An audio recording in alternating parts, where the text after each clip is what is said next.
It's probably a little early for this, but I'm going to do it anyway. Because it is cold and windy outside. I am not going anywhere.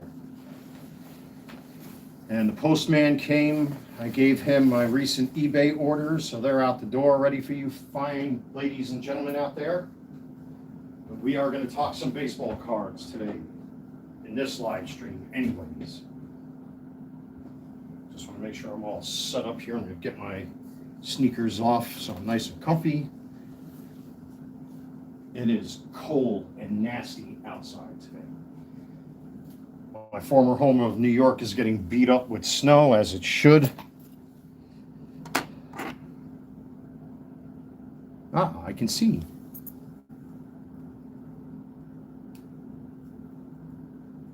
And I just got a delivery of, I got both of my deliveries of ink cartridges, so that's good.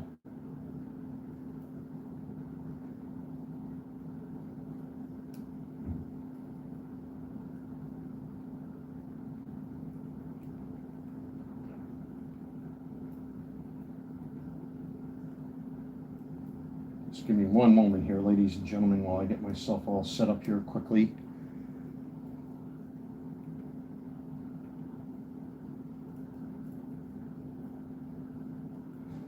Well, thank God the mailman came when he did, because I faced right towards the mailbox right there, so at least I didn't have to walk anywhere, which is good. Because it is cold today, man. Alexa, what's the current temperature? Right now, it's 41 degrees Fahrenheit. Man, just when you thought you were done with the cold.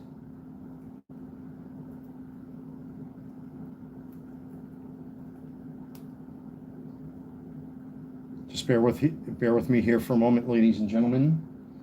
I know it's at the afternoon. I don't expect a really huge audience for this, but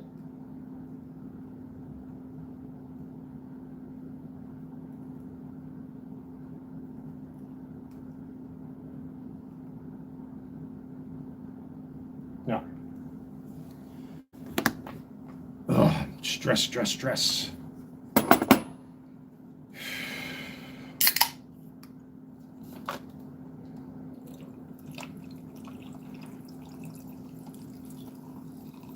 Of course, I got the unofficial drink of the channel, sugar-free Red Bulls, like always, for this one. We're definitely going to nerd out on some baseball card talk, because this is a new experience for me, ladies and gentlemen. Yeah, I'm not going to stress it out. It's the afternoon. I kind of, I have a morning audience and a nighttime audience, so by me doing it around this time, whoever shows up, shows up. If they watch it, they watch it later. If they don't, they don't. But huge thank you to my eBay customers, as my ink cartridges have arrived. If you had orders with me, I did give your orders to the postman, and in exchange gave me my ink cartridges. So thank you for continuing to help me to support my eBay store. You guys and gals are awesome. Much appreciated. Let's see what we got here first, and then we'll get into this. If you're new to the channel, of course, do all that good YouTube stuff for me. Consider subscribing to the channel. Hit that thumbs up button. Participate in the chat. Check out my eBay store, the Carolina Collector 001. The link is in the description box of this live stream down below. You click on that, take you right to my eBay store.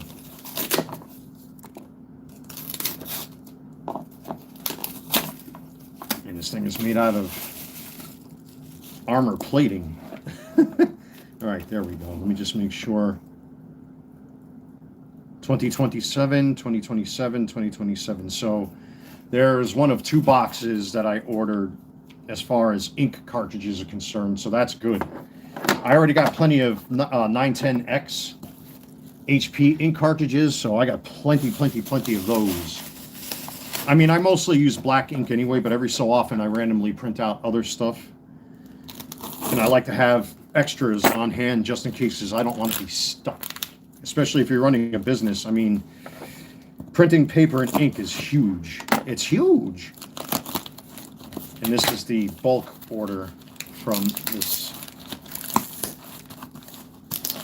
And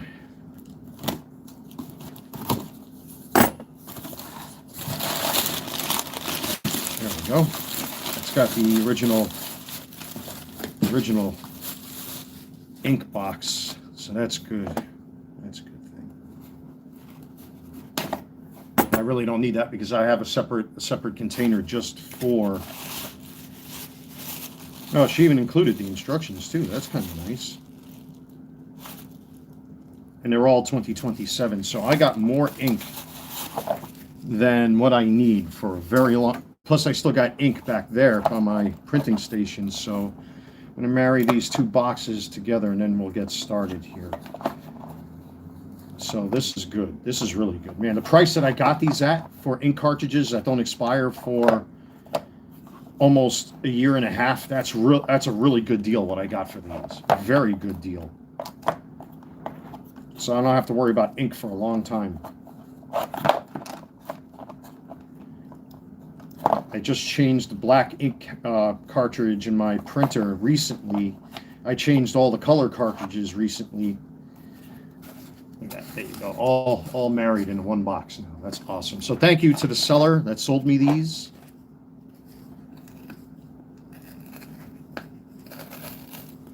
On behalf of a small business owner, man, having printer cartridges is vital. I know one of my viewers this morning when I live streamed was telling me to get an Inkwell printer, and I might consider it because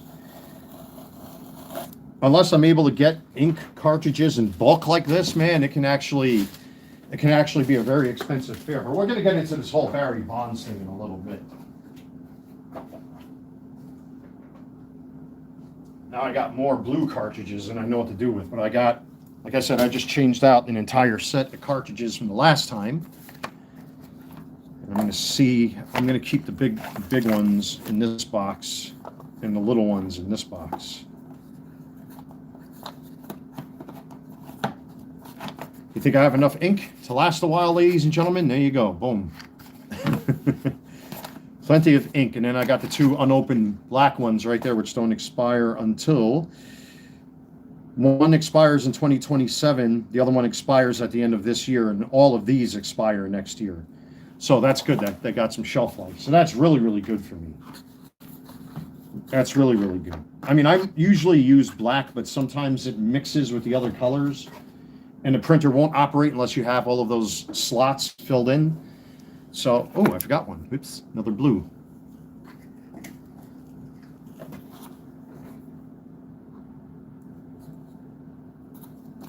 So, now I got 5 blue cartridges. Big shout out to the maintenance crew here where I live. I just saw one of my buddies out there talking some baseball, talking some smack. He was telling me he's not such a preseason guy, but still big shout out to the maintenance crew and the staff where I live. Friends, family, neighbors, all, one and all. Much appreciated. We're going to get into some baseball nerd talk here, folks, because this sucks. Get higher paper or higher quality HP paper. Yeah, but I get it for dirt cheap through Sam's Club. So much appreciated for these, but this ink may arrive before it's truly needed. No big deal. Your printer, blah, blah, blah, blah, blah, blah, blah. You got to watch with these ink cartridges, by the way, because a lot of eBay sellers tend to hide the expiration dates on these. You always want to get ink cartridges that won't expire until at least 12 months from the day that you order them from eBay sellers. And you can get them on the cheap too, which is good, like I did. I mean, God, a box of the 910X and standard in one box could run anywhere between 60 to 90 bucks. And I got all of this for like 60. All of this I got for like 60 bucks. That's awesome, man. That's a great price for that. And I already have, like I said, the unopened blacks. But anyway, I'm boring you folks. We're going to get into some baseball nerd talk here today. Folks, if you're new to the channel, don't forget to subscribe. Smash that like button, hit the bell to receive notifications. Again, check out my eBay store. The link is down below if you're interested in any baseball cards or anything else I've been selling. By the way, I actually sent a final message to the asshole who was attacking me on eBay because they were trying to get that Daniel Jones jersey for me dirt cheap. It ended up selling for what I was asking for. So fuck you if you're watching. Ha ha ha ha ha. Like always, man, the winning just never ends with yours truly. Well, then again, you don't want to be that arrogant because, you know, man, with the things I've been through in the past now 15 months, especially recently with being cheated on Valentine's Day, my friends, You always got to be prepared for the worst, but take your wins where you can get them. You know what I mean, ladies and gentlemen? But anyway, we're here to talk some baseball cards. So we're going to talk about this, the Barry Bonds auto.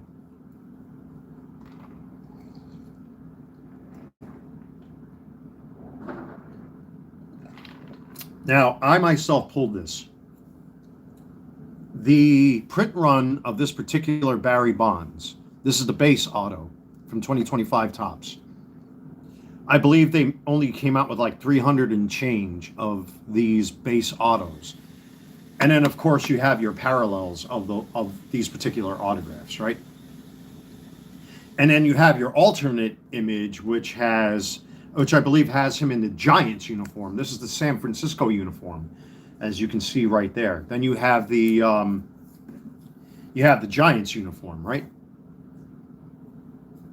And of course, that one has parallels as well.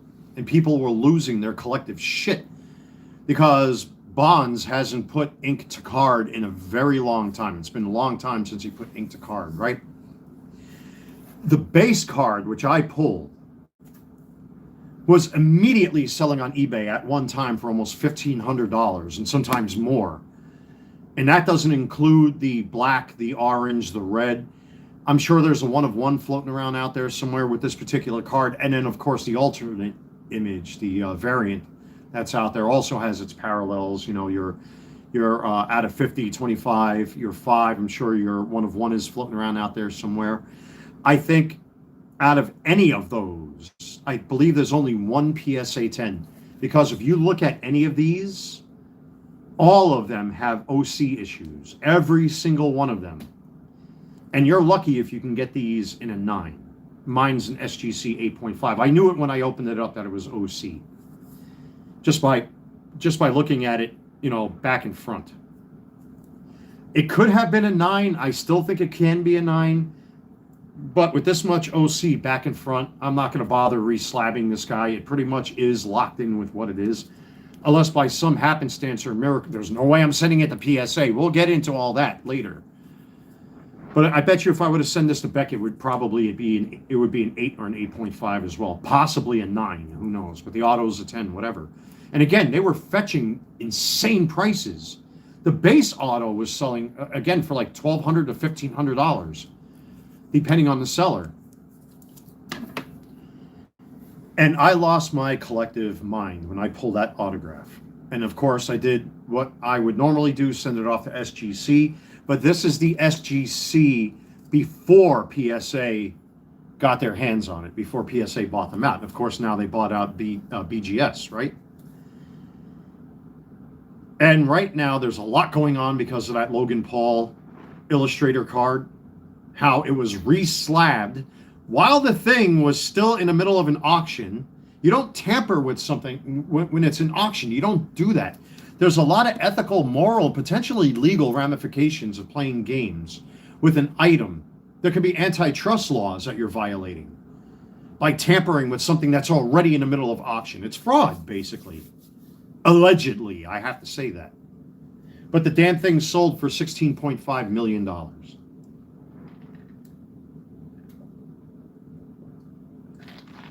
And then a lot of people out there have been criticizing Golden because of his commentary that he made that you're too poor to buy these cards. Nobody would ever buy my cards. You're too poor. And fuck you. Fuck you. But because of PSA now buying out SGC and by extension buying out Beckett, there's a lot of mistrust now amongst hobbyists because now that PSA has their ugly twig-looking Crypt Keeper hands on BGS and SGC, and it even got the attention of a New York senator, which I believe sent out 2 letters to them, as a matter of fact, that are now public knowledge, that they're basically becoming a monopoly. Who's left? TAG and CGC.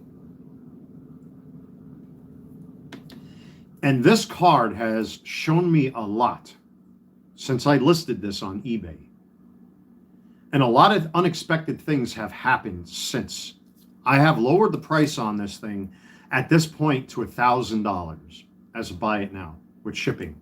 And it would have to go to the authentication process, whatever. But a lot of things have happened since I listed this card on eBay. I've never, and I'm not attacking my fellow collectors, because the people I've dealt with, they're very knowledgeable. Let me tell you, you know when you're dealing with a real collector when they know their shit. And I've probably been in contact with, I believe, 3 or 4 other potential customers who are interested in this. But I was shocked, completely shocked at the commentary that I was getting. And I'm not putting my fellow collectors down. That's not the point. I'm just like, I hate to say it, a lot of these guys are correct, because when I did my own homework and research, and a lot of that, I concur with a lot of them, unfortunately. And here I am, the holder of the card.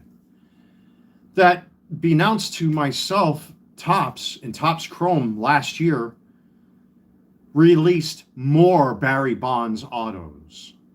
And when it comes to paper versus Chrome, collectors immediately deviate towards Chrome, because once they've sucked paper dry of the inserts and the parallels and the relics and whatever they're able to grab out of them, everything else is landfill. Everything else becomes shit. It becomes landfill. Nobody's interested in base cards. Not really. Unless you're Shohei Ohtani, or Yoshinobu Yamamoto, or somebody like that. Nobody cares about the base cards. I'm sorry to say it. I've sold very few base cards, unless you're a high-profile player like Paul Skeens or Cal Raleigh or somebody like that. Nobody really gives a damn about base. It's junk wax 2.0 at this point. I hate to even say it. A guy like myself who has a lot of passion about this, even I have to say it's become junk wax 2.0. And Topps keeps adding more, and they add more, and they add more to a single product. You got like 30 different inserts with like 20 or 30 legacy players: Tom Glavine, Mike Piazza, Don Mattingly, Dave Winfield, Nolan Ryan, Cal Ripken. You know the names are always in those boxes all the time. Roberto Clemente is always in there. Ken Griffey Jr. They're constantly shoving more shit into these products. That coupled on top of the parallels, a 700 card product like this, let's just say, or 800 card product like this from back in the day, now is 6 boxes long. And it's been so stretched out, and we, the American consumer, are suckered to buy into that stuff. And what do we have? Who do we default to now? Breakers and places like Whatnot and eBay to buy singles, of course. People have been buying singles off of me for a while, or batches of singles, because they don't want to pay these prices for boxes of cards and packs of cards. And I don't blame them. How much have I spent on Breakers Delights? I haven't bought wax in a while. The only time I've actually examined wax of any type is my buddy from New York sent me a box of 89 Fleer and sent me a random box of junk wax. Otherwise, I haven't bought wax myself. It's too expensive. There's less product for more money. And again, they keep stretching the rubber band, and they keep filling in more inserts, more parallels, more of this, more of that.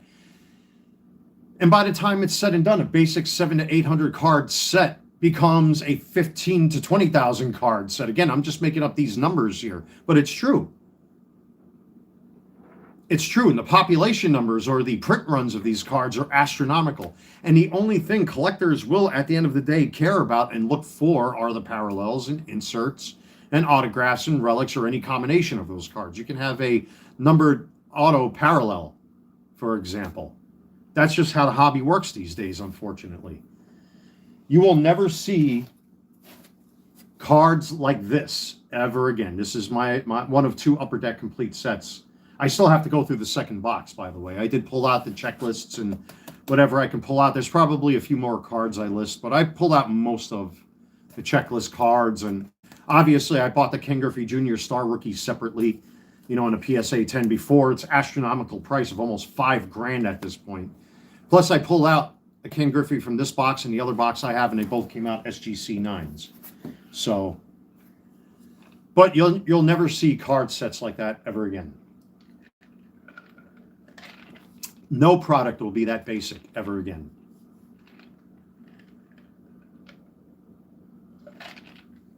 There's just too much money involved. And to my chagrin, when I saw that there are all these new Barry Bonds autos in Topps Chrome, and different variants, different parallels, of course, again, different numbered parallels, color matches, etc. You'll have an orange color match, and then you got the black out of 10 that I posted on my community page. That thing looks beautiful for a Barry Bonds auto. It's by far one of the most gorgeous cards I've seen in a long time. But unfortunately, the seller's looking for $4,500 or less as a best offer. And I'm not going to shell out that kind of money for an autograph. If I had disposable income like that, yeah, maybe. But now you have to look at it like this. Where is this price coming from? Out of thin air, of course, because the person that's offering it for sale pulled that price out of thin air. When I go online, I try to comp my cards. Comping meaning comparing, basically, to anybody that's uninitiated. You're comparing prices. And I set this price at a price of $1,200. And again, to my chagrin, it's only recently that I learned that now there are a brand new set of 2025 and chrome autos out there, which devalues the paper autos now, unless they are numbered parallels. Even though, again, there was only like 300 and something of the base autos like this in the print run, almost every single one of these has had OC issues. If you look at the population numbers, you're lucky if you get a 9 from any of the companies. There's one PSA 10, which I believe is on sale right now on eBay. And I think it's an orange 25 of this particular Barry Bonds auto. And you'd be lucky to get a PSA 10 because every one of them has OC issues. Even the ones that are listed that are paper like this, all are off-centered. So I consider myself lucky to even have an 8.5 like this. But then you factor in, now that the market has been flooded with Barry Bonds autos, and Barry Bonds hasn't signed cards up until this point for many years. And now all of a sudden Topps Chrome has all of these Barry Bonds autos, right?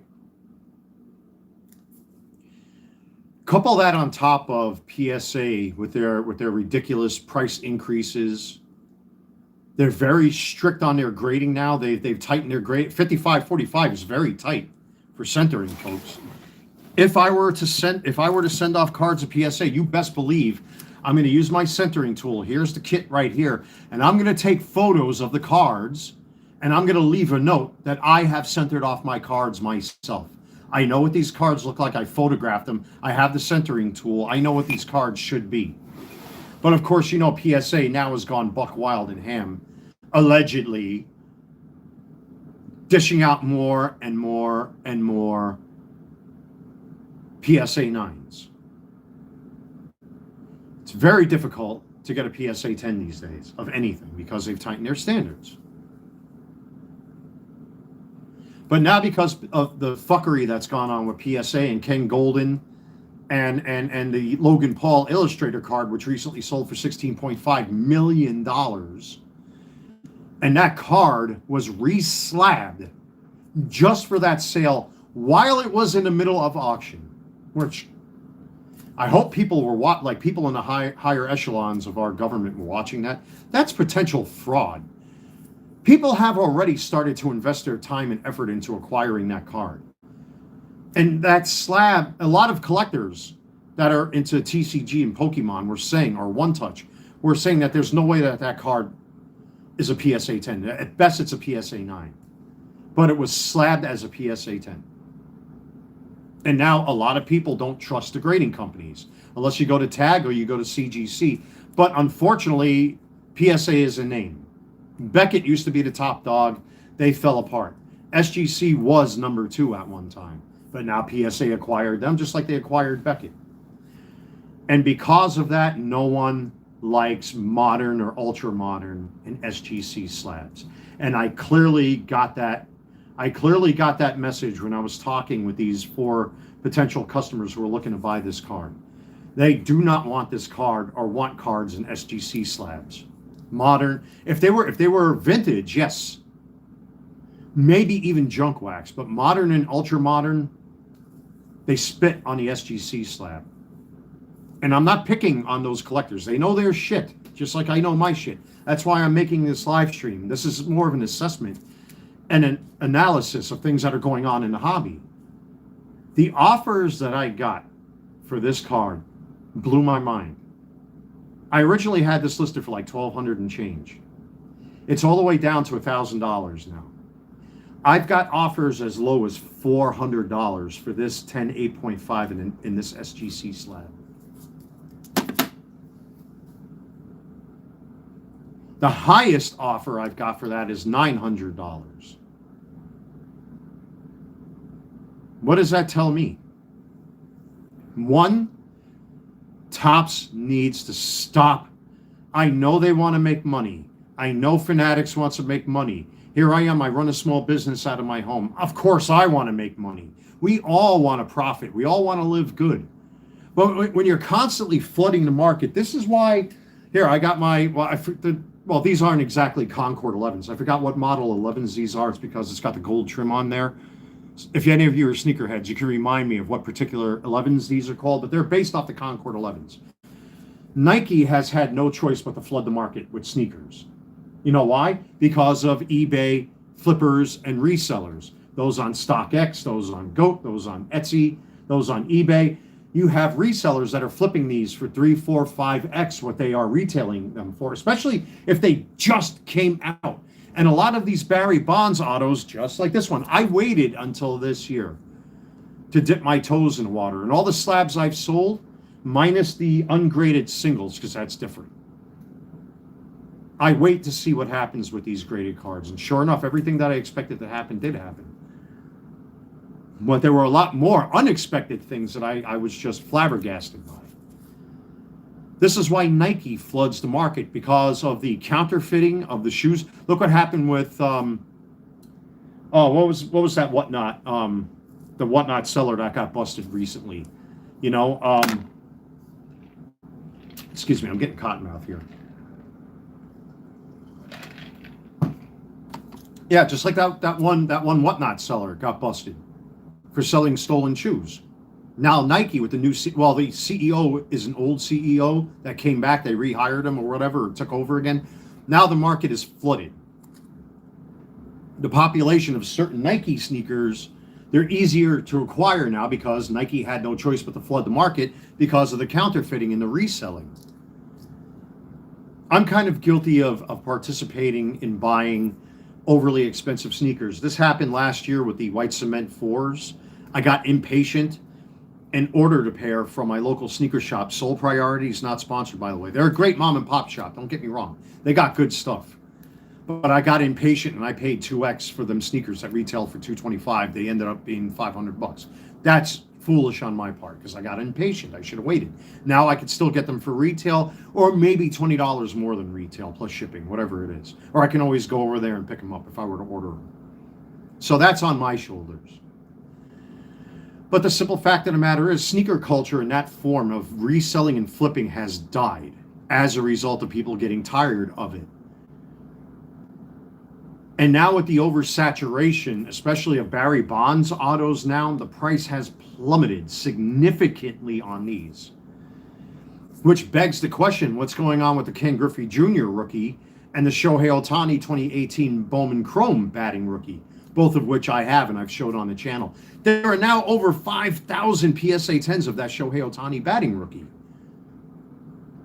The population has actually gone up if you look at PSA's website. Over 5,000. This is like the whatchamacallit there, the Vegeta meme. It's over 9,000. You know, like that thing. It's the Vegeta meme. There's over 5,000 of those cards. I happen to own one. They're still fetching over $3,000. There's a couple of them on auction for right now on eBay. You can check it out. And the price doesn't seem to want to slow down. Same on the Ken Griffey Jr. rookie. Well, Ken Griffey Jr. is in a haul. Shohei Ohtani is definitely a shoo-in for the haul. Same thing goes for Aaron Judge cards as well. If you got in on Aaron Judge, you're doing pretty good right about now. It'd be nice if he won a World Series, but he's definitely on course for the Hall of Fame. He will never be in the Hall of Fame. And that's another explanation as to why these Barry Bonds cards, these autos, are doing this thing. It's one of the biggest anomalies in my experience collecting baseball cards since I got back into the hobby that I've ever encountered. A raw card of this base raw card was going for like $1,500 at one time. Couple that on top of people who had theirs slabbed like mine, the price would go up regardless of that second grade, especially on an SGC card. That card was still going for about $1,500 or $1,600. Then of course you had the orange, the black. I don't know if a one of that card has been pulled yet. I don't think it has. I'm sure there's a one out there somewhere. And don't forget, there are two versions of the Barry Bonds auto in this set. You have the San Francisco version, which mine is, and then you have the Giants version. But there's so many factors that just came to a head with this one card that I simply cannot believe how the momentum on a once sought after card for so many months all of a sudden just went in value, so to speak. To get a $400 offer for this card as the lowest I've ever seen for this card, in my experience, up to $900 for this card, I am shocked by the difference.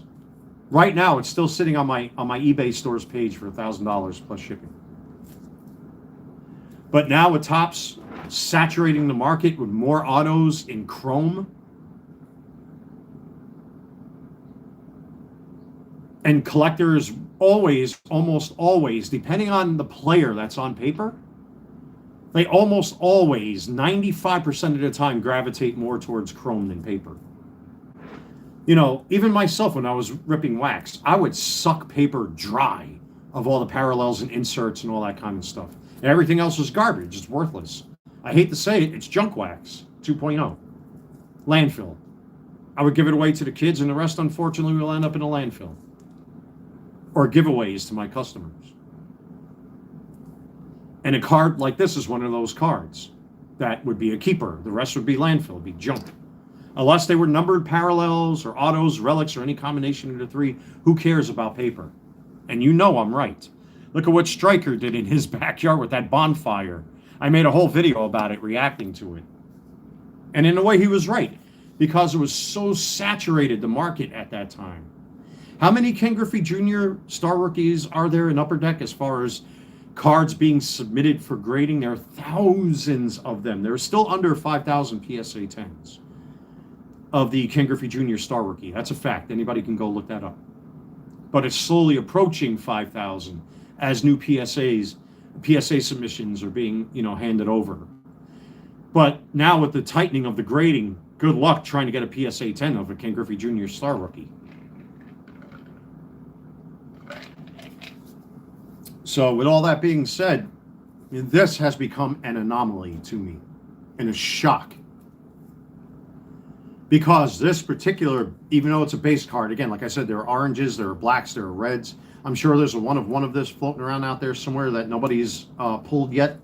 And then you got the alternate version of this, the image variant, which has him in his Giants uniform. Even though this is a away uniform, he's in his home uniform with the other card. I think he's in a batting stance, as a matter of fact. I think that's the image. You can correct me in the chat. But this is an on-card auto. And nobody likes sticker autos. They prefer on-card because that sticker one day can peel. There's now stories going around that people are literally, I think it was a Joe Montana card or a Dan Marino card. I saw it recently. I think it was Junk Wax Hero that talked about it. That someone literally peeled an auto from I think it was Dan Marino or somebody, and then put it onto another card. Go figure that one. This card has become, I can't wrap my brain around this. It's still a fantastic card. Barry Bonds did do things that were unethical and immoral. I'm sure these guys have ethics clauses built into their contracts and stuff with Jose Canseco and Barry Bonds here, and Mark McGwire and guys like that who were juicing. He was part of all of that, unfortunately. He will never get into the Hall just because of that alone. Don't look for it. It's not going to happen. But you have fans that still, they love the guy. You got Barry Bonds fans out there who want his autos, who want his patch relics or whatever, or numbered parallels. And a card that was once fetching $1,400, $1,500 right out of the pack, because that's what I didn't do that. But you had guys that were doing that right out of the pack fresh, boom, immediately on eBay, trying to flip it for $1,500. Now, to get an offer for a graded slab, a $400 offer. But again, I'm not knocking those collectors. The 3 or 4 gentlemen, or potentially ladies, or whoever it was I was messaging, they know their shit. And we were going back and forth, sending screenshots and blah, blah, blah, all that kind of stuff. And it all came to a standstill. It was a stalemate, because I don't want to let go of the card because I pulled it. But at the same time, you know, I've taken into consideration he's not going to be a Hall of Famer. I'm gravitating more towards, you know, my dad's cards and junk wax and certain other cards. Ultra Modern for me, and Modern has kind of like gone at the wayside because of the gambling, because of the excessive prices on a lot of these boxes, the resale, like on Topps Chrome Basketball. Fuck no, I will never buy a box on eBay for 3x when it just came out.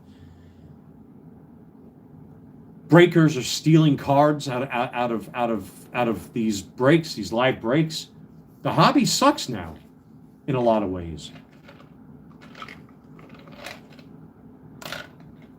And the excitement of pulling a card like this to keep in your personal collection, it's lost something recently with me. That's why I sold off all my slabs. And now they're talking about a potential walkout next year for Major League Baseball because of salary caps. You can imagine what that's going to do to card prices. Some players may survive that, others won't. And plus there's also the stupidity of hype buying, which I myself am guilty of. And I'm not going to do that anymore. From now on, if I'm going to buy a player, that, like Paul Skeens is definitely one of those guys that seems to be a good chase still to this day. Hopefully he doesn't Tommy John. But if he Tommy Johns, I got rid of all my Corbin Carrolls, my Gunnar Hendersons, you know, my Adley Rushmans. The Orioles have been shit. And now they got Pete Alonso. And it's just a mess. Corbin Carroll got hurt. Yeah, he improved quite a bit last season, but I know he's going to be in the World Baseball Classic. But, you know, now it's hard to gauge where a lot of these players are. You look at what's going on, Cooper Flag. Everybody's going crazy, but if he gets hurt, poof, because you have opportunistic vultures in this hobby that they get a name on a card and they instantly want to sell it for $1,000 and that person gets hurt or people lose interest and the card is gone. Or then you have a Wander Franco situation. But that's on a whole other plane of bullshit because of what he's guilty of, allegedly.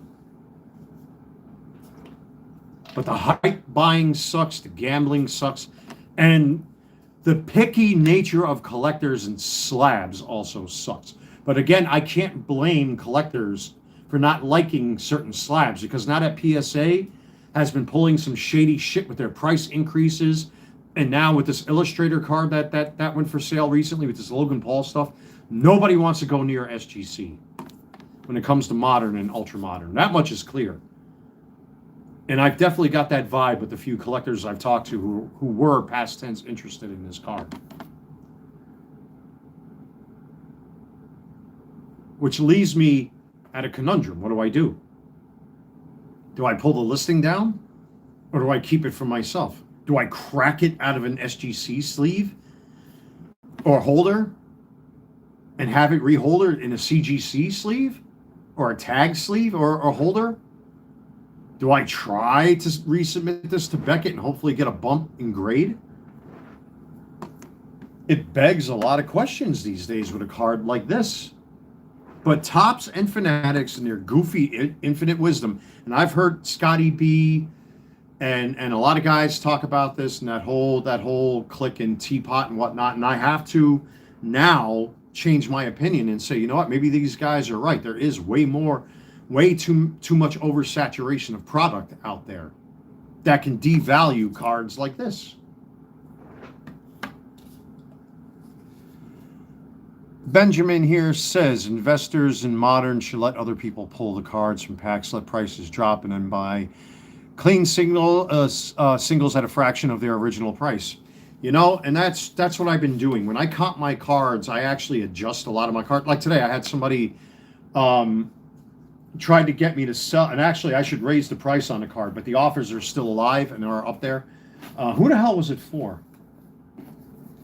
Let me see. Let me see here. I wonder if this is the customer watching my live stream. I sent him an invite to watch.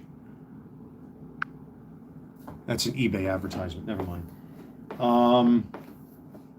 I forgot who it was for. It was a purple 1989 Mojo refractor out of 75, which is going for approximately $13 to $15. Oh, I forgot who it was.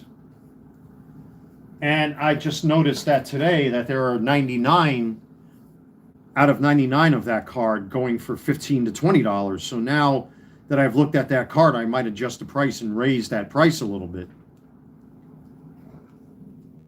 I can't remember who it was. Oh, shoot. I know it was a purple 1989 Mojo refractor out of 75. Oh, I forgot who it was. But that's why, you know, I open up all that wax like I did in boxes and boxes and packs of wax, because I rather open it up myself, pick and choose what I want to keep, and then sell off the rest, instead of having to pay these assholes all this money for what? And what happens? You buy into a team, you buy into a player. What happens if you don't get your player or your team? Or you get shit cards out of that break? You're out all that money, and who wins? The breaker. You don't win. Jack Leiter. That's who it was. I didn't even have to look anymore. It was Jack Leiter. Just hit me. Yeah, it's a Jack Leiter purple Mojo refractor. I should really find that card anyway, just to show it off. Yeah, it's a Jack Leiter Mojo refractor out of 75. And technically, I really should relist that card as a $15 card, not an $8 card, because it has appreciated in price. And I'm selling mine for cheaper than the out of 99 version of that card. You know, and I instantly give my customers, if I have enough watchers on certain cards like I do right now, I'll throw everybody a 10% discount. And whoever grabs it, grabs it. First come, first serve. You know what I mean? And that's been the business model I've been using. Whenever somebody watches a card on eBay, if I have a couple watchers, 3, 4 watchers, sometimes some cards will only get one watcher. There it is. There's the Jack Leiter I'm talking about. Right here. Just pulled it. So that's the card I'm referring to right there. I don't know if you can see it. It's really bright outside, folks. Forgive me for that. So this is a card that I'm currently selling for $8.99. Somebody was trying to get this for $6.99. But when I recomp the card, it's currently going for $13.99. So I've underpriced myself. So when I have a chance, I'm going to have to relist it, because there are still offers for that card at the original offer based on the selling price that I have it for currently, which is $8.99. So technically, this should be a $13 card. So the price has gone up on this card.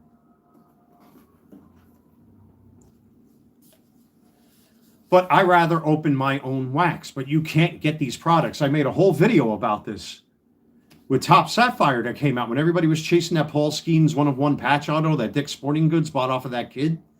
You know, I had 2 boxes of Sapphire. I spent $900. I couldn't believe I got fucking Sapphire, me, an average Joe. When you know you're competing with bots, breakers, and everybody else in LCSs.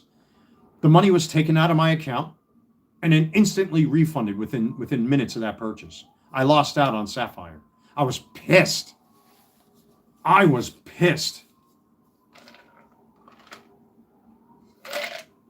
And now we have more and more evidence. So a lot of it you can say is circumstantial, but what we all see, our eyes and ears don't lie to us, that Tops and Fanatics favors breakers over the average Joe, the little nobody. I'm a nobody. I'm nobody in the hobby.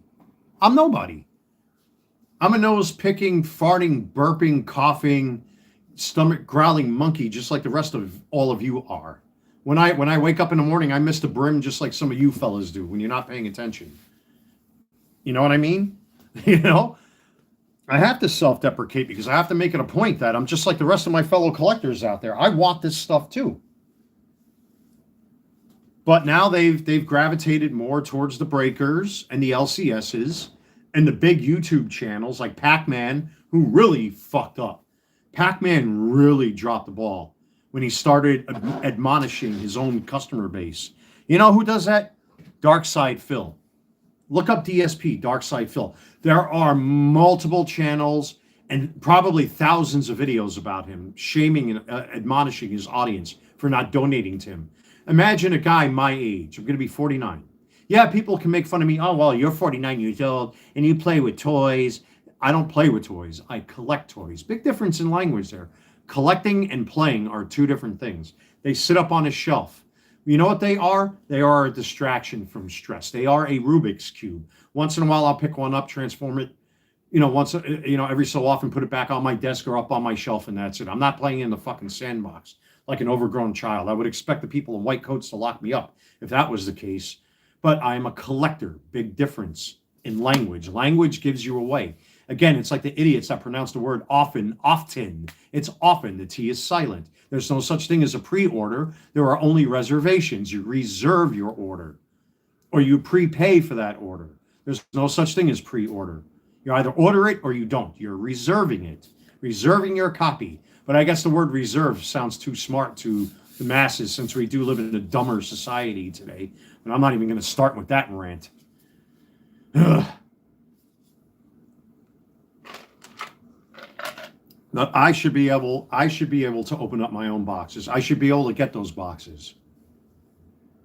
You know, here where I live, man, during the holidays, every shop that I went to, Lids, Barnes and Noble, whatchamacallit there, Target, the Super Walmarts, everybody had wax. There was wax everywhere, and I chose not to buy it. More cost for less product per pack, per box. And a lot of the parallels changed. What's the point anymore? What's the point? It's forcing collectors to buy into singles. And again, when it comes to paper, if you're not pulling cards like this, everything else is trash. Everything else is garbage. Everything's about the parallels, the autos, numbered refractors, relics, or a combination of any of those. Everything else is just landfill. Unless it's a big name player or you're a fan of a team, nobody cares about base cards anymore. I got 12 Shohei Ohtanis from 2025 that I just dug up that I'm going to list at my eBay store come March. And I have some other cards that I found too I'm going to list. I actually got cards prepared already. But here they are. How many people are going to pull the trigger on any of these Shohei Ohtanis? These are base 2025 cards. Now that Chrome is out, why did that happen? Give me a second here, folks. Sorry, I had an avalanche of plastic sleeves on my desk. Because apparently I don't know how to take things and move them out of my way when I know my hands are waving around like a flag. And I didn't say F-A-G, I said flag. Just in case somebody's capturing this and try to make fun of me.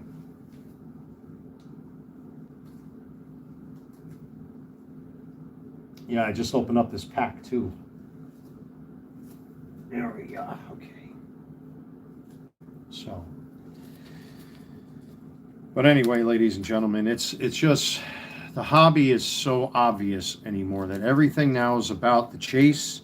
It's about getting your fix. It's about gambling. It's about the big ticket win. I'd rather take, I'm not going to get into the amount of money I spent on wax when I was ripping wax, but the satisfaction of buying a high-profile single, and I mean a legit, like the Paul Skeens is the best example of that, the Red Mojo refractor. I paid $1,120 plus shipping for that card.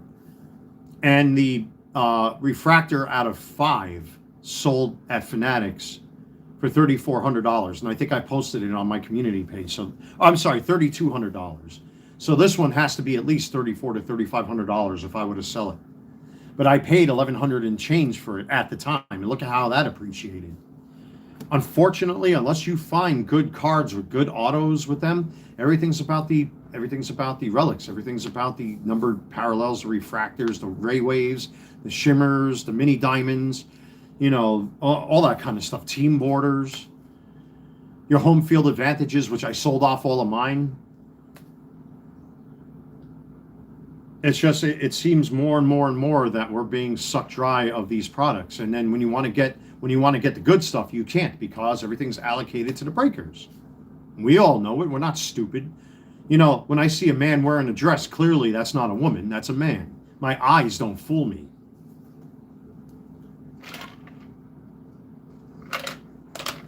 And I should be allowed to open up my own boxes, not rip off my customers in box breaks. And I used to make fun of this when I was ripping wax. Keep your hands in front of the camera, otherwise you're going to get accused of stealing. But I never sold breaks. I don't believe in breaks. I'd rather do it like how I've been doing it. Let me get my share of what I want to collect and what I don't. And obviously I've been selling numbered parallels and refractors and relics left and right over at my eBay store. And there's more to come. But it's out of control now. And when I saw that, my heart kind of sank. Because I'm like everybody else. Obviously, everyone can use a couple extra dollars here and there. I'm not going to lie. But when I got offers for as low as $400 for this card and as high as $900 because of the oversaturation of Barry Bonds autos, especially in chrome now, and only because this is in an SGC slab and nobody wants modern in SGC slabs, do I cut this open? I should break out my saw and cut this open right now and pull this out and sell it raw. Why not? $400, $400 to $500 is what this card is now going for raw. Only because Topps Chrome came out with those Barry Bonds autos. So now it devalued the paper ones. And that's a sad fact about collecting, unfortunately, if you're looking for value. I'm looking at this from a business perspective and as a collector. I'm looking at it from both sides of the coin. Yeah, it hurts because, man, when I pull this, I've never been so excited to pull such a high-profile autograph. But now, fast forward a year and a half later, or whatever it is since I pulled this card, I figure, let me try it and see what happens. Let's see what happens if I try to sell this card. And what I've been seeing in the time that I've had this listed and my fellow collectors messaging me on eBay, it's shocking. Very shocking indeed. And then when I do my own research and I try to comp that card, now all of a sudden there's all these Barry Bonds autos that popped up out of nowhere. That Topps Chrome now has been pumping out autos. I'm like, geez. Yeah, Barry Bonds is the GOAT. Yes, Barry Bonds is the GOAT. I'm just reading the chat right there. Yeah, Barry Bonds is huge. Don't get me wrong. But he's never going to get into the Hall of Fame, no matter what collectors think. Unfortunately, because of the whole juicing scandal that happened way back when, with Canseco and McGuire and him. He's never going to get into the Hall.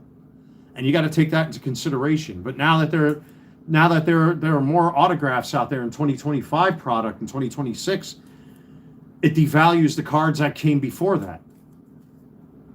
Plus, nobody wants SGC holders. Or at least they're not willing to pay as much for these holders as a PSA or VGS holder. I can't speak of TAG. I can't speak of CGC. I can't speak for them companies, but when it comes to SGC, this is like the leper. It's like being a member of a leper colony if you have anything in SGC and an SGC holder. It's bizarre. It really is. I happen to like the SGC holder. It's nice and thick and it doesn't flex or anything like that, so I don't understand what the problem is. It's too big. It's too thick. It's too this. It's like, man. It's like, no offense to my fellow collectors, but it's like dealing with a woman trying to pick a pair of shoes. She has to have 90 pairs of shoes in front of her and still can't decide. It's like when you take a woman shopping and you say, pick out a bouquet of flowers. What's the one thing she does? Picks out the most expensive one, of course. You give a woman a menu, the first thing she does is pick out the most expensive menu. And then if she's got kids and doesn't tell you, well, what do you think she's going to do? Get 5 meals behind your back where you're off taking a piss. SGC now has become the ugly duckling of graded slabs in modern and ultra modern. Just give me a second here, folks. Just checking something out. Nah, never mind. It's sad that everyone was juicing. Yeah, it was sad. It was sad. Yeah, there are sketchy women I'm dating. I talked about this in previous live streams. I'm trying to get over her. I don't want to talk about her. I will say that if she gets breast cancer or her nipples fall off as a result of breast cancer, well, it's deserved. Any women that cheat on their men deserve what they get, what's coming to them. And I can never forgive her for what she did. That's all I'm going to say. Because I can go on about that for a long time. I want to focus on the hobby talk this time around. But yeah, they suck. But even without the juice, Barry was the GOAT. Yeah, I mean, arguably, yeah, he had a great bat. He did have a great bat. But unfortunately, like I said, once the juicing started, and with the ethics and moral clauses that they sign into their contracts, and with all them guys getting busted, they're never going to be Hall of Famers, unfortunately. You know, it's the Pete Rose thing. Tinder, I have had some crazy stories. You have to look at it like entertainment. That's what I'm trying to do. You know, a lot of my, by the way, folks, just a shameless e-beg here. If you're new to the channel, don't forget to subscribe to the channel. Hit that thumbs up button. Hit that like button. Hit the bell to receive notifications as I do upload regularly. And check out my eBay store. The link is in the description box below. Shameless e-beg over. So with that being said, I do run a small business, so I have to self-promote once in a while. Anyway, with that being said, ladies and gentlemen, I appreciate your time and, you know, the discussion and all that. But yeah, man, it's just ridiculous, man. It's just so ridiculous with the way things are these days, you know, where a guy like Don Mattingly, well deserving of the Hall of Fame, gets snubbed every single year. I know how people feel about Pete Rose. I've gotten into discussions about that here on the channel with sports fans and baseball card collectors. Barry Bonds had an excellent bat. He was a beast, but the juicing thing happened. Mark McGwire, Jose Canseco, guys like that. I'm a fan. Never thought much of Barry Bonds or Griffey. I find it weird. Only in baseball do we make excuses for not winning rings. Sore losers. Unfortunately, American society has taught everyone to cheat. Must I drag politics into this? Why do you think that whole DEI, diversity, equity, and inclusion thing started? In the first place, all of that stuff is a euphemism for jealousy. To promote people who are undereducated, unskilled, have never gone for formal training. Like in my union, I went for a 5-year apprenticeship in my union. And I couldn't get paid journeyman's money until I actually earned my right to become a journeyman. But now if you're fat and you're gay and you're trans or have a septum ring or any combination of that, and skin flaps and moles and, you know, cheese whiz underneath your chin or rainbow hair, or you identify as a left-handed popsicle, you know what I mean? You know, they want to be hired as fucking doctors, nurses, and surgeons without any training, any school. Hire me because I said so. And if you don't, I'm going to take the social media and call you a racist. And that's what they do. That's what they do, folks.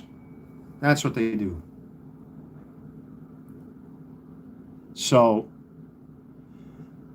well, that also depends. See, that's a good way of looking at it. How many people would we remove from the Hall of Fame if they had to have a ring? Well, Griffey never won a World Series ring. It's like Don Mattingly. Here I am, a Yankees fan. I'm actually wearing a Don Mattingly jersey right now. I don't know if you can see it. Let me turn around here. That's the Mickey Mantle Memorial patch. Yeah, that's my Don Mattingly jersey right there. You know, he's as deserving to go into the Hall of Fame as anybody. He doesn't have rings, but he broke all sorts of records and was, at one time, you know, he played in the outfield. He played first base, obviously. Had a great bat, but because of the injuries, his fallout with George Steinbrenner, and obviously never getting a ring. People want to talk about his war and all that kind of stuff. I mean, it's just, geez, man. Griffey was overrated. He should have him take a pay cut to win. You know, it's funny you mentioned that whole pay cut thing. Next year is supposed to be a major lockout. by Major League Baseball with salary caps, because these guys are getting paid insane amounts of money. We're talking Scrooge McDuck numbers. Look at Juan Soto, how much he's getting paid. What was the I talked about this on the channel a long time ago. What's Juan Soto's freaking payout?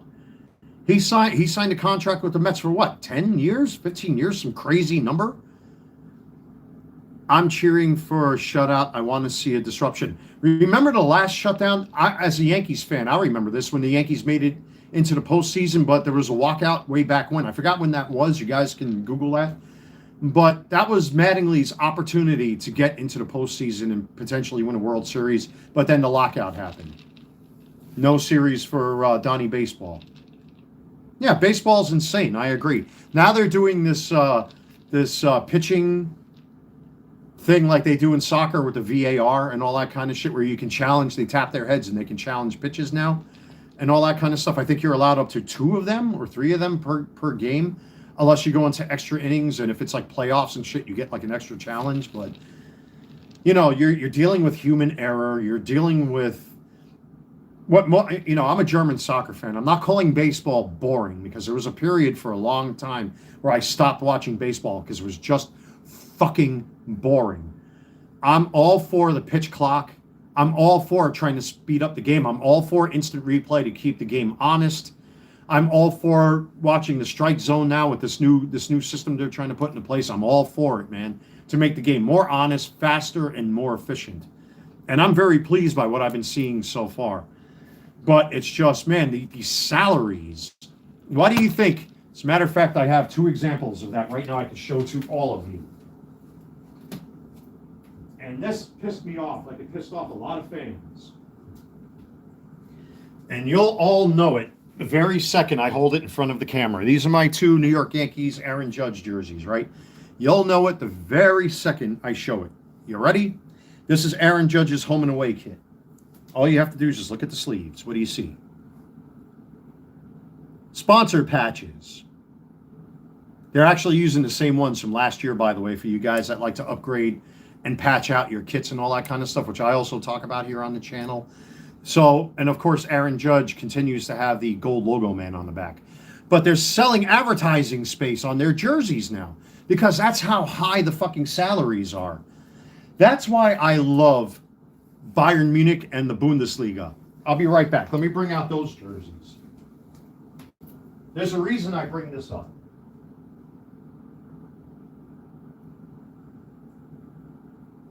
Here's Bayern Munich's 2026 Champions League jersey and Bundesliga jersey, all right?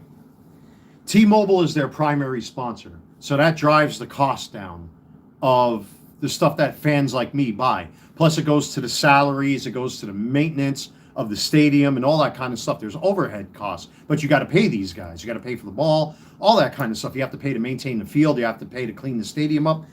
So recently, I mean, they've been doing this for a couple of years now. They've been selling space for sponsorships on their sleeves.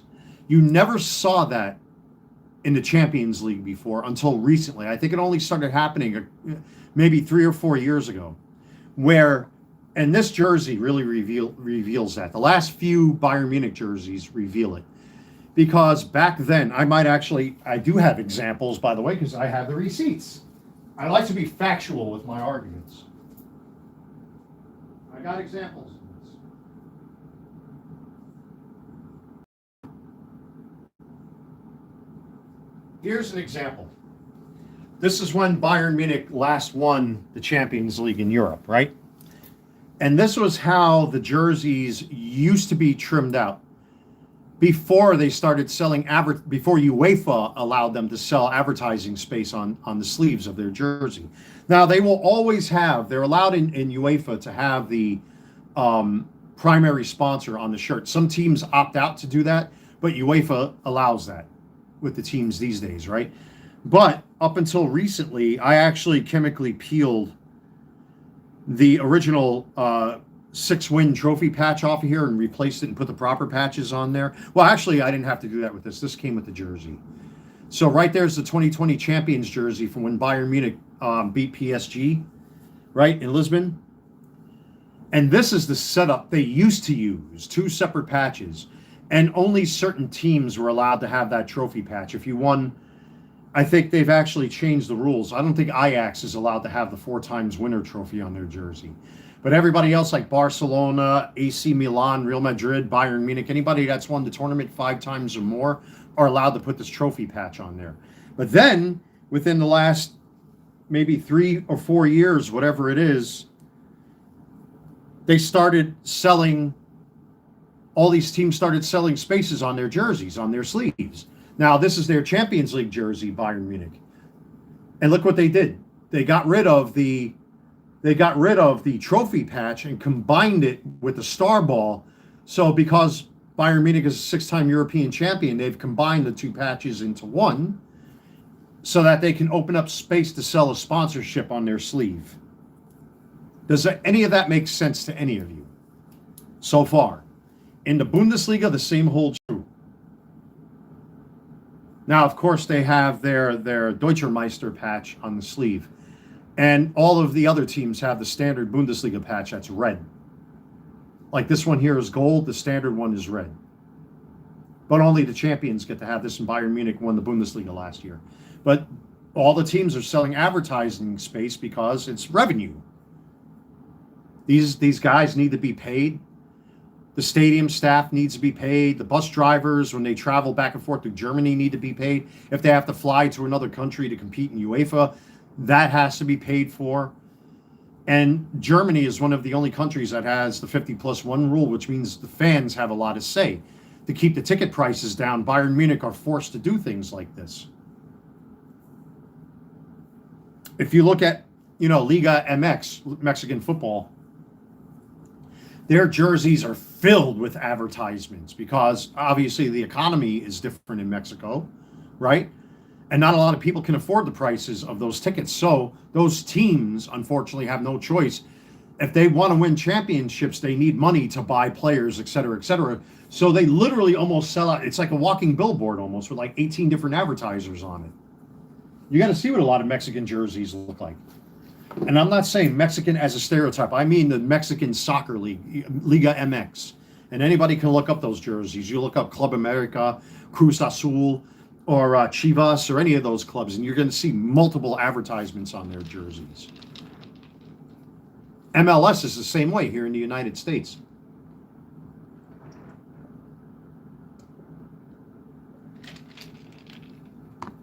Any sport in the background. In baseball, you see it behind home plate. All the advertising. They're even selling, or already have sold, advertising space on their helmets. Have any of you paid attention to that? Yeah. They've actually sold advertising space on their helmets. And what's funny, if you pay attention to this shit, and of course a sporting guy like me who collects jerseys would pay attention to this type of shit, is that when you look in particular at baseball, if you look at Aaron Judge, he bats off of his right shoulder. Essentially bats lefty, or bats righty, however you want to put it. Bats off his right shoulder, right? The patch is on his left sleeve so that the camera can fixate on that patch because it's a sponsor. And money is being sold for this advertiser and being paid to the New York Yankees. But if there's a batter at home plate who's batting off his left shoulder, the advertisement sleeve will be on the right sleeve. Pay attention to that. There's a reason why. They've sold their soul to the advertisers so that these teams can be paid. Pay attention to that. The same holds true for the helmets, by the way. I bet you never noticed that. Pay attention to your next baseball game. All of the teams do this, by the way. I only noticed this recently. I only put it on this sleeve here because typically with most advertising on jerseys, it's almost always on the left side. And then your league patch, which obviously the Yankees don't have, would be on the right side, right? But I noticed that only recently where if you got Aaron Judge facing the camera, see like how I got the Mickey Mantle Memorial on this side with this Don Mattingly kid? You would see that here. Now, this is ubiquitous. Anytime they have an anniversary patch or anything like that, or the black band around the arm, it's always on the left side with the player's number on there. That never changes. But the sponsorship, on the other hand, when you see this, it actually changes depending on the batting position of that particular player. Pay attention to that, folks. Little thing that I only noticed recently. You know why? Who's going to pay these guys? You know why they do that? Because the cost of going to these games will be too much for the average Joe. I can only imagine how much the cost of a New York Yankees ticket is behind home plate. And you're talking to a guy that did a little bit of work on that stadium, because right there is one of several entrance passes that I've had past tense when I used to do construction work, working for the union, doing the concession stands there. You know what goes into a stadium and the type of tech and plumbing and stuff that goes into these stadiums? Who's paying for all of this? Ultimately, it comes down to the consumer. And in order to keep that cash revenue coming in, to keep the prices down for the consumer, they have no choice but to sell off bits and pieces. It's like people selling off their organs, their kidneys. Are you an all-around New York fan or just Yankees? Actually, I grew up in New York City originally, born and raised up there in New York City. You know what I'm saying? I was born and raised in New York, grew up in East Elmhurst, Queens, and moved down here to Charlotte about 10 years ago. But because New York City, I don't want to get political, but I do not believe, want, or care for the politics that now exist up there. New York is too expensive. It's filthy. It's gross. They are now pushing radical leftist Marxism, the it what who cross-dressers and men in dresses, and the black Marxism, and the guilty white liberals with the septum nose rings and all that bullshit. They can keep it. Let them dig themselves out of the snow that they're currently getting pelted with. I care nothing for my former home. The only thing I brought down here with me are my Yankees, my Yankees fandom, my Mets fandom, and my New York Giants fandom. And I still celebrate the New York Cosmos soccer team, which is supposed to be making a comeback, I think, this year or next year, I forget. But yeah, I grew up with the Yankees and the Mets and the Giants and all that stuff, so I'm still a fan. It's still in my DNA, as everybody likes to say. I've tried to follow the Panthers and the Hurricanes, and I'm still a New York fan. It's one of the few things I brought down here with me. But yeah, I care nothing for my former home. Even though I have family there and a few good friends, I care nothing for my former home. Yeah, thank you. I appreciate that. Yeah, New York, unfortunately, is all about the pronouns and who duct tapes their pee-pee to their legs while wearing a dress and having a full beard and mustache like I got, calling themselves a woman, promoting black Marxism and being anti-white. And all of this bullshit that I see coming from my former home. And now they're talking about raising property taxes up there. Well, they did it to themselves. A guy like me that was around, and again, I will say this proudly, and I know there's people that don't want to hear it. I grew up in New York City. I volunteered at the World Trade Center site in 2001 for a week. You know what I mean? And my New York was amazing. It was patriotic. It was conservative. We had Governor Pataki and Mayor Giuliani in charge at that time. And then all of a sudden, excuse me here for a moment, all of a sudden it lurched all the way, like as far left as it can go. And look what it's turned into. It's a shithouse. They didn't learn with Bloomberg. They didn't learn with de Blasio. They didn't learn with Eric Adams. The definition of insanity is doing the same thing over and over and over again and expecting a different result. When you depend on the system and you depend on these people that say, I'll give you everything for free, like Mom Donnie did with this free grocery store, where's all this money coming from? Oh, now they want to raise property taxes. Oh, so that's what's paying for everything, huh? Of course, taxes. Down here, there's down here, retail taxes are 7.25%. There's no income tax. Underneath a certain level. Certain people do tax at a certain threshold, but because of the nature of my income, I don't pay New York. I don't pay North Carolina state tax. but there may be taxes in there I may have to pay back to the federal government, et cetera, et cetera. But any kind of state tax or city tax, that's out the window. Because thank God we have a majority Republican state House and Senate. Even though we had a supermajority, we lost 1 or 2 seats. Anything that goes through this new idiot governor that we have instantly gets vetoed and gets put right back into the hands of my fellow Republicans out there anyway. So, but with all that being said, oh well. But yeah, it's just, you look at baseball, you look at Yankee Stadium, or you look at Citi Field, all you see is advertising feces behind the players, behind home plate. You see advertising on their helmets. You see advertising. You just saw the advertising on those sleeves. It's everywhere now. Everything has a fucking ad attached to it. Even me, I'm a walking ad. I run a small business. In order for me to survive, I have to promote once in a while. But I try not to rub it in your faces. I do it in the beginning of my videos, and every so often I'll do it in the middle of my live streams and whatnot. But it's not so obnoxious. It's like, all right, we get it. You got this thing. You got that thing. Say it once or twice and get it out of the way, and don't bury your viewers and your customers into it. I mean, obviously, for every new video, there's potential for me to get new subscribers. When I do my reviews, but it doesn't have to be so blatant where it's like, essentially it comes off as e-begging. Think of Dark Side Phil and people like that. He's awful with that sort of thing.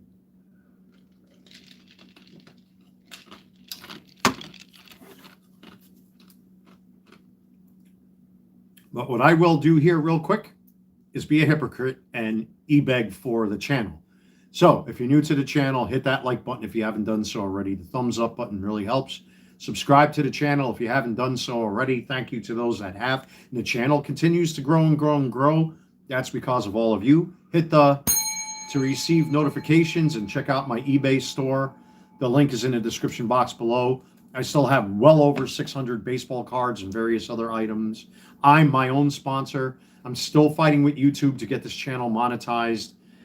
I did get a message from them recently that they're looking into it, but it's been 15 months now since I applied for monetization. So I'm not going to hang my hat on it. So the sales of my baseball cards on top of my regular income, that's what keeps me going. And when people say, oh, it helps to support the channel, yeah, it does. Even I have a habit of saying that. Actually, what you're really doing is you're helping us to pay our bills behind the camera. You're helping us to pay the phone bill. You're helping us to pay the electric bill. You're helping me to get more of them sugar-free Red Bulls. And I am honest with all of my customers, by the way, and people that do support the channel, because there have been times where my customers have helped me to acquire the supplements that I use for my blood sugar, because I don't believe in the medicine that's out there in the form of metformin. I use dihydroberberine and various other supplements to control my blood sugar and the nerves and all that stuff, and the neuropathy. Plus, all of you through my sales at Christmas bought me those Bugs Bunny 8 Nike Air Jordan shoes. I mean, obviously, I've got the 11s right here today, but, I always give credit where credit is due. Language gives people away. When they say, well, it's to help to support the channel. No, you're helping to support the person behind the camera who runs the channel. And that does cost money. Language, man. It's not pronounced often, it's pronounced often. Facts. So that little tirade, let's get that out of the way. And the bell, by the way, is inspired by Keno Casino. Jerk alert! Jerk alert! Ding, ding, ding, ding, with the cowbell or the triangle. Man, them guys are they're a riot, man. Jeez. All right, folks, I think I've said my piece, but just a quick recap here. It's very shocking what happened with this. It's still a shock. And I'm sure I'm going to get more messages and more offers for this card. It is still up for sale at my eBay store for $1,000. I was selling it for what it was going for months ago. I only recently decided to part ways with this thing. Now I don't know if that's going to happen because of the way the hobby is these days, how picky people are. I mean, there is a resentment now against PSA. There is a backlash now happening that is in progress because of PSA's shenanigans, because of Ken Golden, because of people and allegedly like Jeff Wilson and Pac-Man who constantly flex and flex and flex and flex.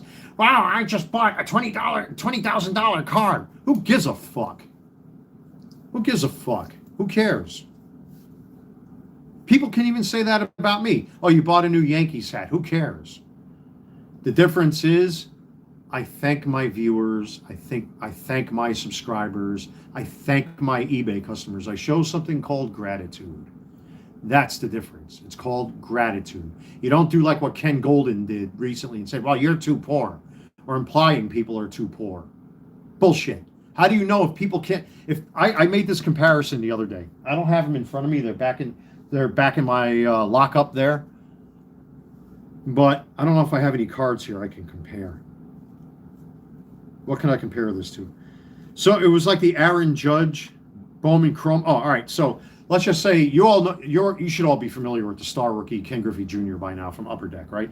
So let's just say you can't afford a $4,000 or $5,000 PSA 10 Ken Griffey Jr. Upper Deck rookie, and you want a Ken Griffey Jr. card, but you don't have the money because you're stressed out paying bills. You probably have a wife and kids. You're probably paying child support and alimony payments.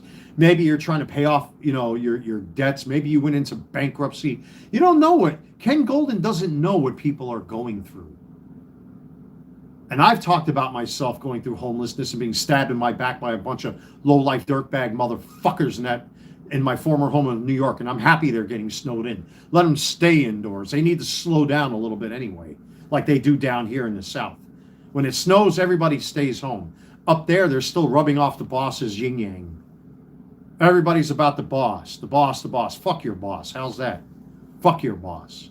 Do like what they do down here. Stay home and be with your families and your friends. Even if you're a lone wolf. Stay home and enjoy your favorite movies for a day. Fucking wage slaves. You know why? Because they built that system for themselves. Let them have it. Anyway, with that being said, but what happens if you have just enough money to get this? Hold on one second. What can I do you for? Sorry to bother you. I was wondering if I could use your vacuum again. Yeah, give me 1 second. I'm actually on YouTube here. 1 second, folks. I'll be right back.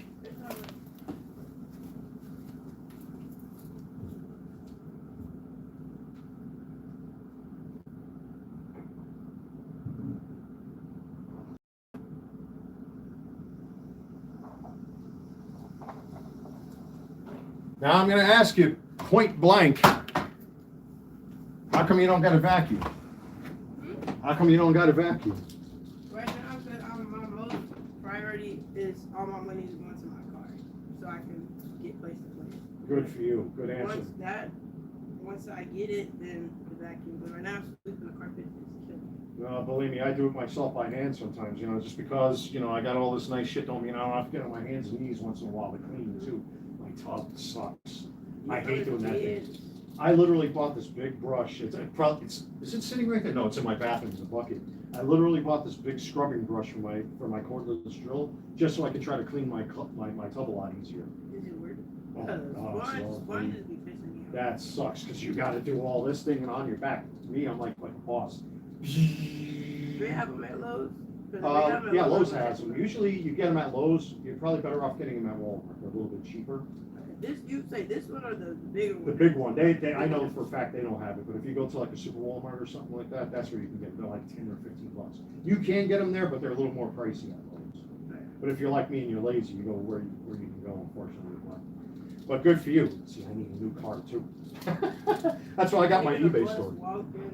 Yeah. I like the exercise, but yeah, I hear you. No, you know what I mean? I'm not poking fun or anything like that, but it's just, I get it. That's what I was talking about here on YouTube with certain people. You never know when you talk to people. I was homeless for a year and going through all sorts of shit. So I had to figure out all sorts of crazy ways to try to make life better for myself. And now it's 10 years later, I'm back up on my feet. And, you learn from all that, how to be tough, and, you do what you got to do. You try to never be afraid to ask for help either.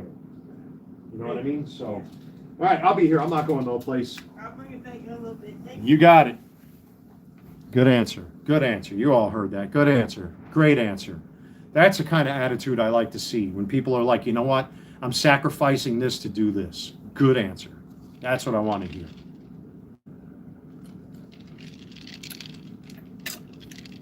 So with that being said, what if you can't afford a star rookie, Ken Griffey Jr., and then you come across this one, which will be eventually listed at my eBay store, by the way. What if you come across this one? This is the only one you can afford. You don't stomp on people. How dare, again, going back to this whole Ken Golden thing, you don't stomp and step on people because they're not buying a $4,500 Ken Griffey Jr. off you. Fuck you, man. Look at this young lady that just walked up to my door. You heard what she said probably. I'm saving up for a new car. I never see this kid around. And if that's true that she's saving up for a new car, good. A goal has been set. Don't bash somebody like that. Show a little encouragement. Show that person encouragement. But what happens if you can't afford a star rookie, and this is the only one you can afford? Now, I'm sympathetic to things like that.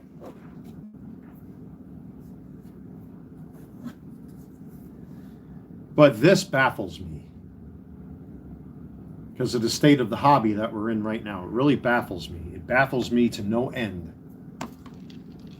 And if it doesn't stop and the hobby continues in this direction like the way it is, things are going to crash just like they did in the sneaker hobby. Now, Transformers collecting, people are going to see, man, you're collecting bubblegum cards and you're a grown-ass man collecting toys. There's a difference between collecting toys and playing with toys. Big fucking difference. That entire set of collectibles I got up there, just like my Star Trek stuff, I don't run around my apartment jumping off of my couch with starships in my hand going, fire torpedoes, Captain. I don't do that shit. They are collectibles. Big difference. Brainless nitwits. There's a difference in language. But when it comes to Transformers collectibles, there are companies out there all the time making knockoffs. I'm not encouraging counterfeiting or bootlegging or knockoffs. But they have a place where they can go because, like with Missing Link Optimus Prime, what did Hasbro do? They came out with this, the Legacy Prime, the little mini Prime. That essentially is, well, he's been dubbed Budget Prime for a reason. Because people couldn't afford the $100 price tag on a Missing Link Prime. So people defaulted to this, or they waited for some third party to come out with a knockoff, which eventually they did. And most people picked up that figure. Only difference is it had no Autobot symbols on the shoulders. Don't bash people, man. That's bullshit. But anyway, when it comes to this topic and this subject, this is the most baffling and mind-twisting topic I've ever spoke about when it comes to sports cards. A card that, and obviously, again, he's not going to get into the Hall of Fame. The guy had a great bat prior to him doing the whole juicing thing. And then he became a wildebeest after the juicing thing. I think he's paid his debts to society, but he's never going to get into the Hall of Fame. And Topps knows people are fans of these things. So what do? They keep pumping out and pumping out and pumping out and pumping out and pumping out product. And it devalues the autograph that came before.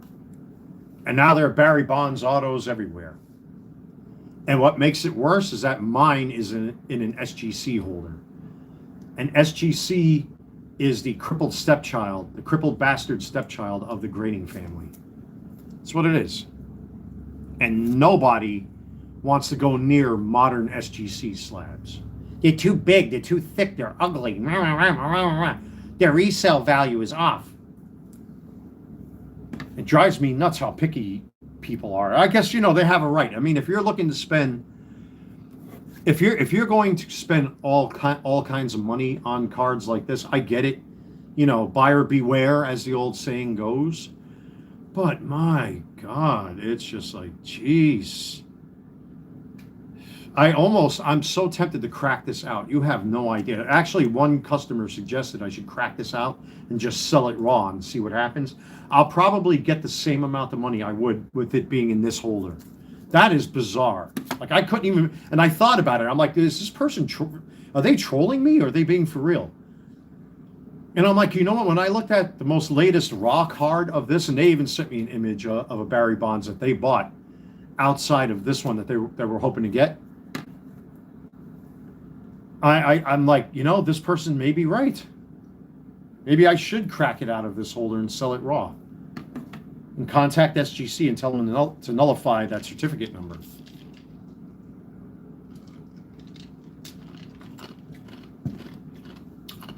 Crazy. Very crazy. Crazy indeed. So we'll see what happens with this. I'm going to leave this up for a little bit over at my eBay store.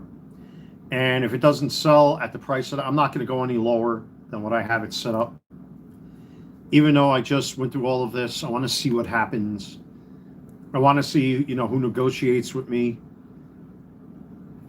But at this point, this thing is such an anomaly at this point in my collecting experience that it shocks me how this card was once going for almost $1,500 unslabbed, no matter what the grade was, to now going for what it's going for, which is much less, which is just a shock.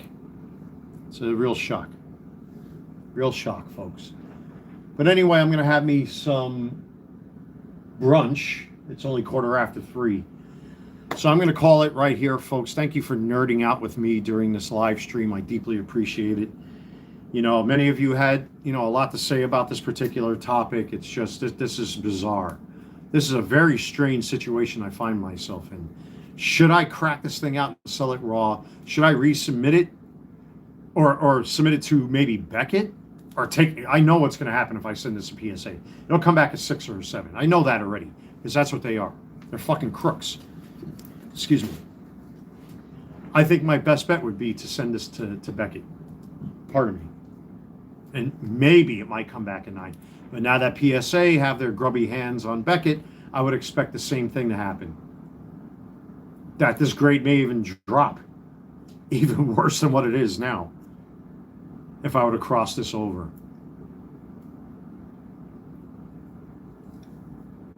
So, that's the hobby for you folks. Jeez.